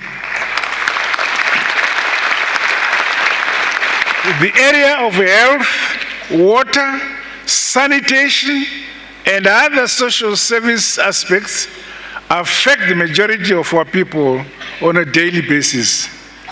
The present conditions in these spheres must be changed through groundbreaking and life-transforming research breakthroughs. I therefore call for the development of a research cadreship which is endeared to the ordinary people and also cares about those that live in rural areas and deprived communities. The national research agenda must recognize the present structure and the state of our economy and influence the future of every sector of the economy, be it in mining, agriculture, infrastructure development, tourism, manufacturing, services and social service sectors. To accelerate this process, the importance of a wide spectrum of networks will be invaluable. It is therefore commendable that this symposium has convened a cross-section of participants blending renowned international researchers with young scientists, industrialists, and policy makers. Undoubtedly, the new generation of researchers, the young scientists and innovators must be mentored, nurtured, and developed by us. My administration will continue to make concerted efforts to support the youths in this regard. Closer collaboration between the government, international partners, both on the continent and further afield, is also called upon, so that young researchers have access to more technical expertise across all fields. Materials, data, and documents of research elsewhere should be made available. Our research must also be open for the world. Meanwhile, I urge industry to solicit, motivate, and utilize the output by researchers to grow their businesses, improve efficiency, and adapt to the ever-changing local and international business environment. Only when we collaborate can we succeed.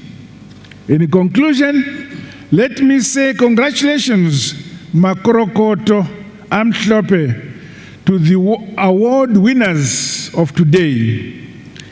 I encourage all delegates to this symposium to keep on improving your work. With these few remarks, may I declare this 12th Zimbabwe International Research Symposium officially opened. God bless you all. God bless Zimbabwe. I thank you.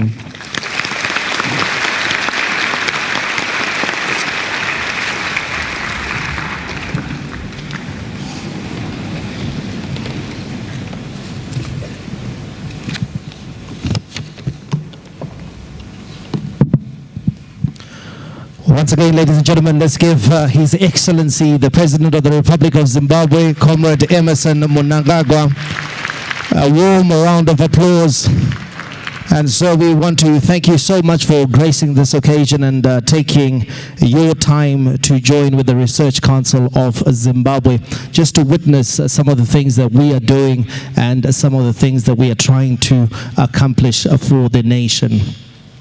I'd like to call forward one of our board members at the Research Council of Zimbabwe, just to come to the podium at this moment in time to assist us with our prize giving. And ladies and gentlemen, may you please put your hands together for Mr. Christopher Samkange.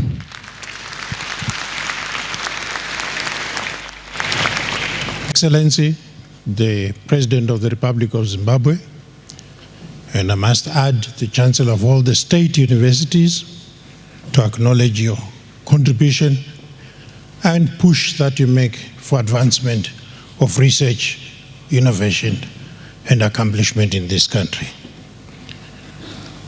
Our international guest speaker, Mr. Bhatt, Engineer Tumbare, and the Research Council Board members who are here present, ministers of government and members of the Parliament of Zimbabwe, members of the diplomatic corps, heads of research institutions and training institutions and universities, ladies and gentlemen, all protocols observed.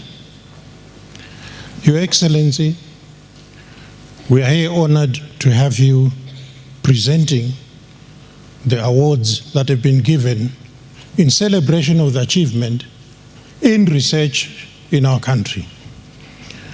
In total, we are giving away 7 awards. 3 awards are to young scientists from primary school level to the university level.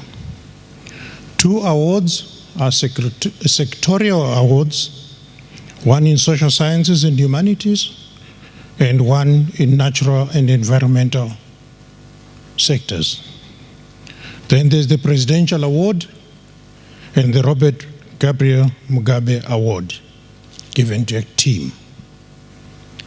If it pleases Your Excellency, would like to start with the award to the young scientist who is coming from primary school, and this has been sponsored by the National Biotechnological Authority, by Potras and Zitambo. It has a numeral value of $500 US. I am told it's US dollars.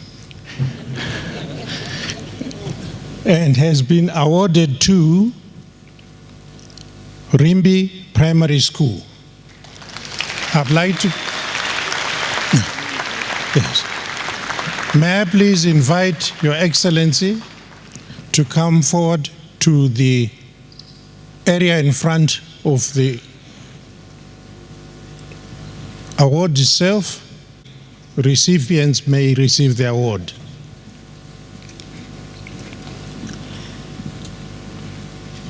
The Vice Chairperson of the Research Council, please accompany His Excellency.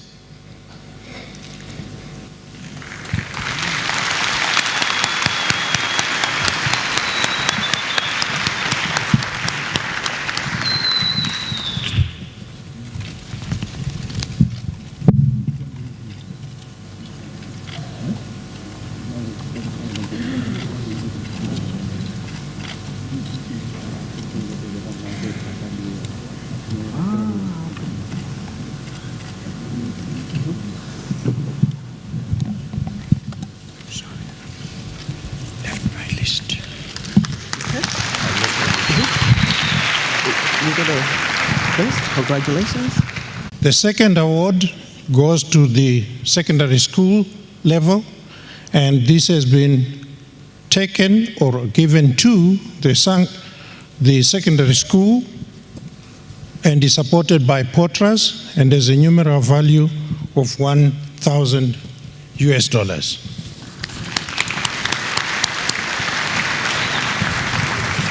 And the winner is Murambinda High School.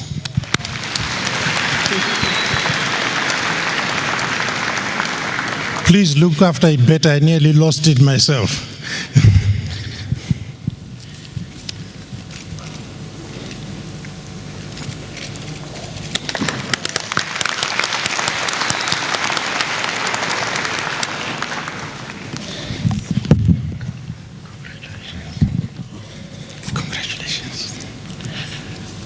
The third award goes to universities. This is sponsored by Zanet and goes to a university researcher who is from the Master of Science in Agriculture and Applied Economics program at the University of Zimbabwe. The researcher is a holder of a first-class business BSc in honors degree in agriculture, economics and management from Bindura University of Science Education. The essence of the research that was done was investigating factors influencing utilization of mobile applications in agricultural marketing among communal farmers.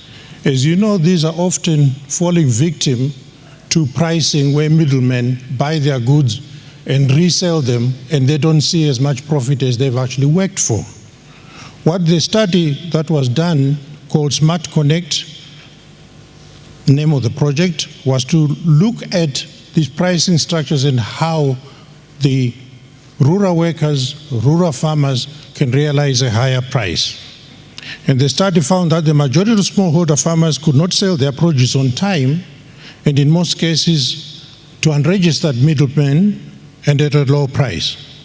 The novel and unique mobile web application they developed connects the smallholder farmers with the buyers and transporters.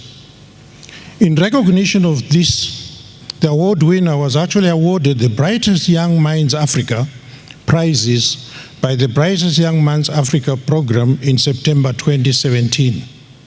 He also received the Bindura University of Science Education Vice Chancellor's Creativity and Innovation Grant in 2016. Recently, he emerged as one of the top 23 regional universities' Forum for Capacity Building in Agriculture, Young African Innovators. The winner is Mr. Joseph Manzera.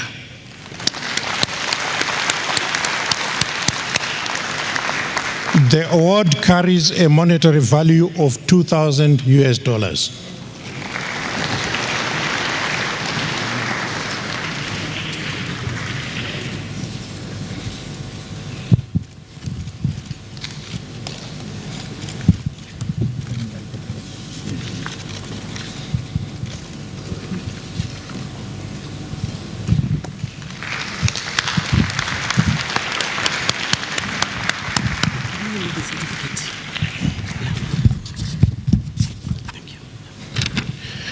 The next award is now a sectorial award, and this is the 2019 Social Sciences and Humanities Sectorial Award.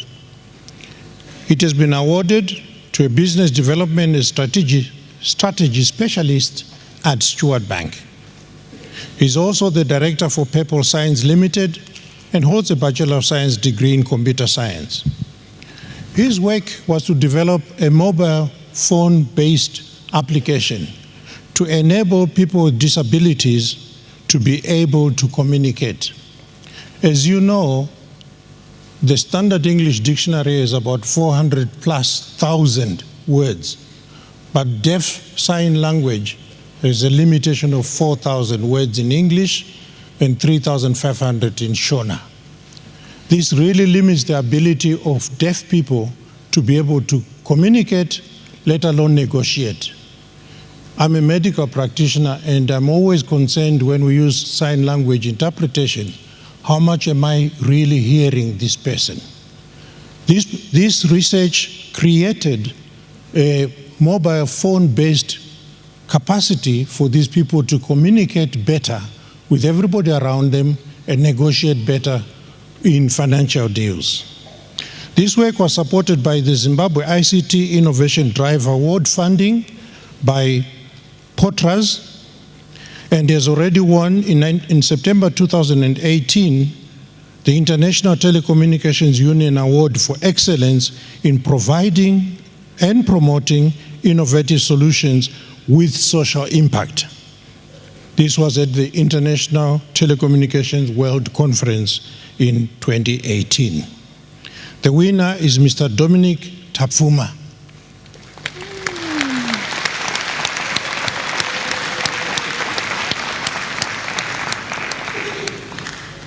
The award carries a monetary value of $3,000.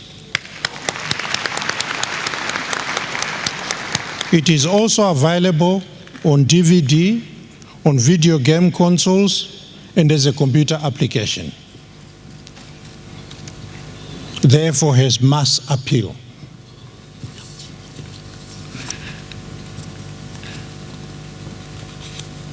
The next award is the Natural and Environmental Sciences Sectorial Award. This has been awarded to a specialist in materials research in the departments of roads under the Ministry of Transport and Infrastructure Development. The researcher holds a Bachelor of Science Honours degree in Chemistry and Biochemistry and a master's degree in materials chemistry from the University of Zimbabwe.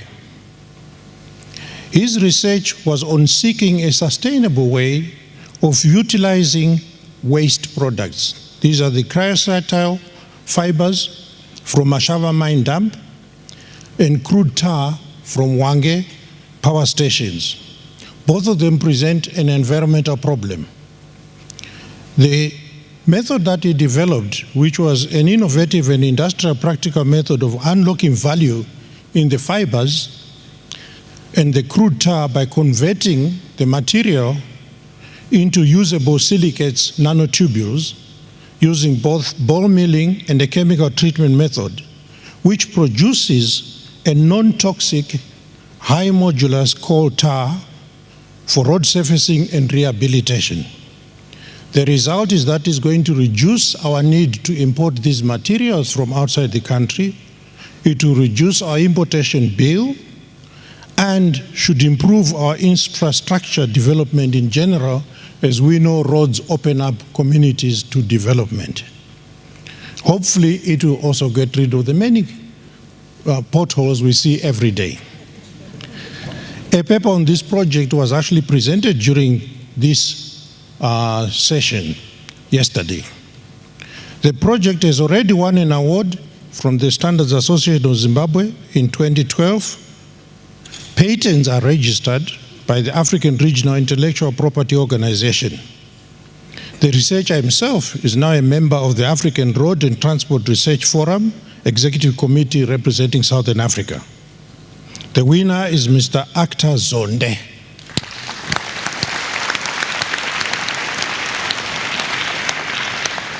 The award is a monetary value of $3,000.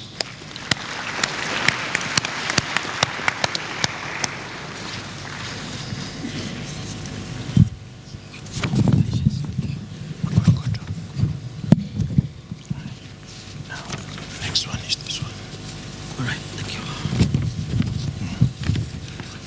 We are now coming to the big one, which is the Presidential Award to a company for outstanding application of research and development or commercialization of research results in an e-health system. The recipient company is a 100% registered Zimbabwean firm which researched on the adoption of e-health systems and developed an online management platform. This platform was tested using a sample in the high-density suburbs of Harare and Mutare. The aim of the project was to bring under one umbrella information management and exchange between all the health system stakeholders, which included doctors, pharmacies and pharmacists, patients, health insurance, and the Ministry of Health and Child Welfare. The result was an integrated system which makes it possible to collect, integrate, and analyze health-related data for consumption by all the relevant stakeholders, creating a seamless exchange of health information using relevant online technologies, which include both desktop and mobile devices. This transcends the limitations of a paper-based system. It's highly accurate and instantaneous in time. The project is anchored in the United Nations Sustainable Development Goal, number 3, on good health and well-being for Zimbabwean citizens. The winner of the Presidential Award is for outstanding application of research and development or commercialization of results is a company called Code Empire. The award carries a monetary value of $7,500 US.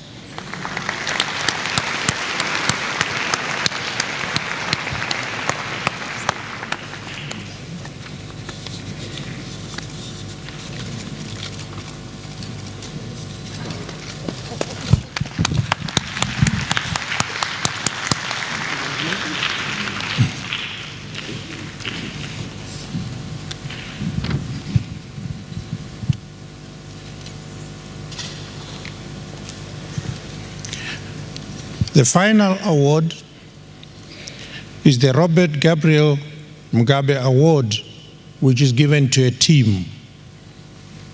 This year, it is going to be awarded to the Crop Breeding Institute under the Department of Research and Specialist Services in the Ministry of Lands, Agriculture, Water, Climate and Rural Settlement. The team at the Crop Breeding Institute developed drought-tolerant, high-yielding, and biofortified bean varieties. And this was in response to declining soil fertility, coupled with erratic rains due to climatic change.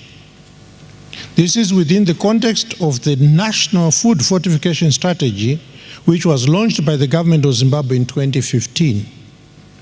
The variety NUA 45, for which the Crop Breeding Institute is receiving this award, is a red mottled, biofortified bean, and it matures early in 80 to 85 days, depending on altitude. It has a yield potential of up to 2.9 tons per hectare. It is moderately tolerant to common bean rust and angular leaf spot. Through partnerships, Crop Breeding Institute promoted the commercialization of the value-added bean products to improve the adoption and consumption of the biofortified products in the fight to end malnutrition in Zimbabwe and improve the well-being of all citizens. Some of the products include branded NUA 45 grain packs, NU 45 flour, and porridge for children under 5 years old. It is currently the first choice bean cultivar for feeding schemes in schools and hospitals. The winner for the Robert Gabriel Mugabe Award to a team for outstanding research is the Crop Breeding Institute. The award carries a monetary value of US dollars 15,000.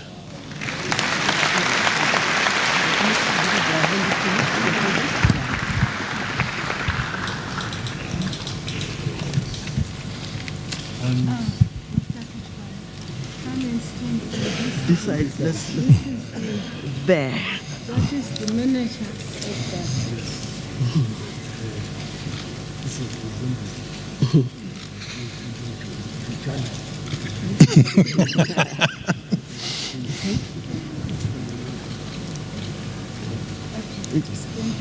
Thank you. Congratulations. Hey. Multiple by 15,000. Yes, we are done. Your Excellency, we thank you very much for giving these awards and for presenting them.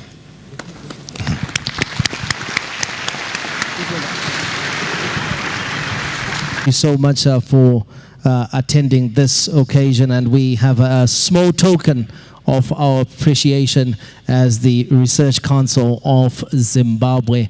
And to present it to you, I would like to call forward Dr. Dalia Garwe, the chairman of the organizing committee of the 12th Zimbabwe International Research Symposium.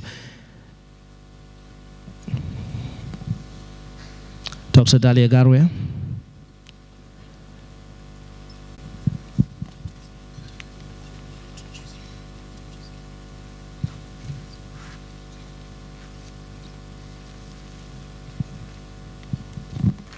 Ngatuombere maoko.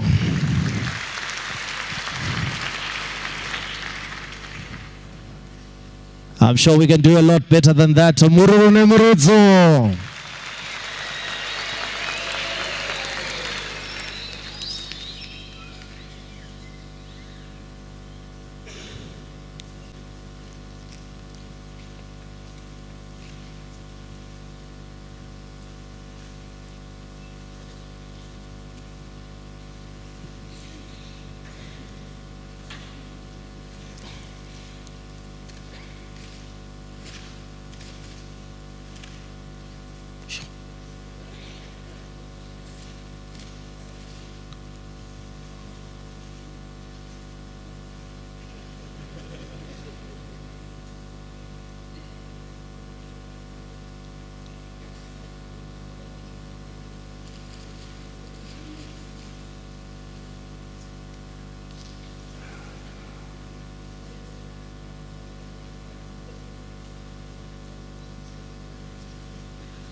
Once again, ladies and gentlemen, a warm round of applause.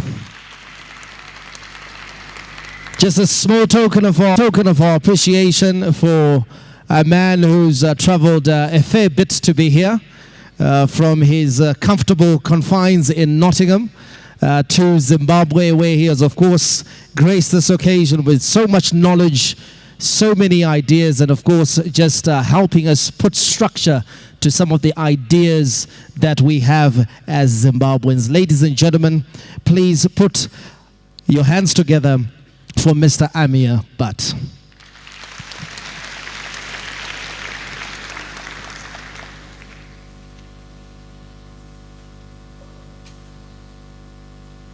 Excellency, the President of the Republic of Zimbabwe,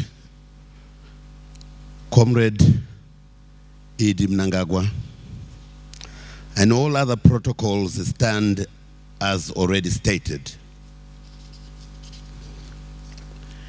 It is my singular honor and privilege to give a vote of thanks at this 12th Zimbabwe International Research Symposium. Firstly, I sincerely thank the President of the Republic of Zimbabwe, His Excellency Comrade Emmerson Dambudzo Mnangagwa, for making time in his busy schedule to grace this event. Your Excellency, the support you have given towards research and development in terms of financial or otherwise has put the sector on a proper railing, thus enabling us to put our shoulder to the wheel to achieve our vision and indeed the much talked about status of an upper middle income country by 2030. We really thank you, Your Excellency, in setting the tone for sustainable economic development backed by robust research programs. Secondly, Your Excellency, I would like to express our profound gratitude to the international guest speaker, Mr. Amir Butt, the Chief Executive Officer of Lanco Scientific, for accepting the invitation to the workshop by the Research Council of Zimbabwe. Allow me also, Your Excellency, to thank all session chairpersons and presenters for a job well done. Per sector, agriculture had the most papers presented. We also lifted, now I talk as the secretary, the first award.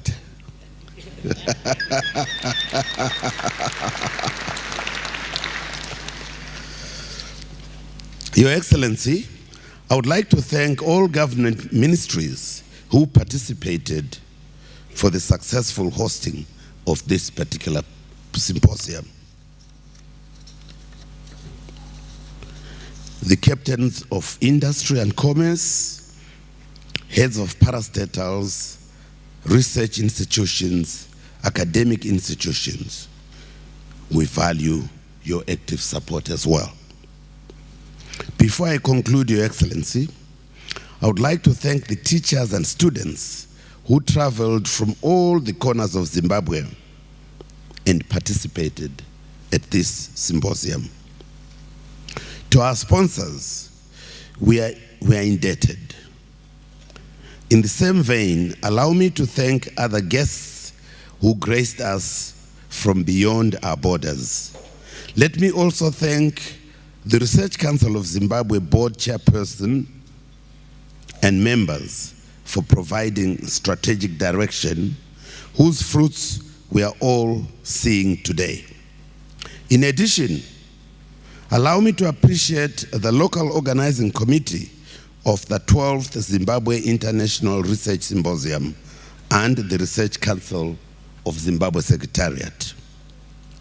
Your Excellency, ladies and gentlemen, with these few words, I thank you all and wish you a safe journey to your respective destinations. I thank you.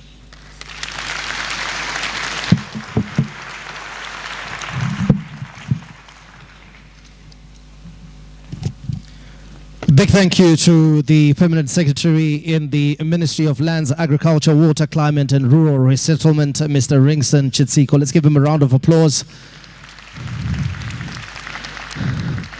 And with that vote of thanks, ladies and gentlemen, we come to the end of our official proceedings. And could we all rise to our feet as His Excellency exits the auditorium?